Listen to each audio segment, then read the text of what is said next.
If you try to get belle and you get hotness of the womb, I need you to watch this video. As you dey watch am, share am to everybody wey you know.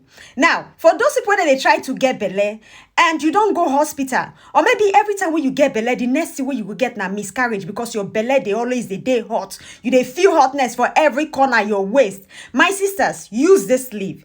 You see this sleeve where they show you now, so they call them ewe abamoda for Yoruba. For Igbo language, you get the name when I put for there. If not be him, just leave them on the comment section. The name where they call them for your own dialect, so that other person go figure them.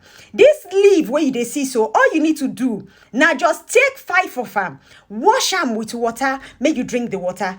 The leaf that they call a leaf of life for English. As it does so, it they help for ulcer. It help also for people when they get diabetes. If now those kind of things they also they cause you not to get belle, it go help you with them. All these women will be said that they do native things. When you go there as a TTC mom, the first thing what they go tell you to do, now drink this leaf with the water. So all you need to do, now get the leaf, wash them, put them for water, and then you will see changes.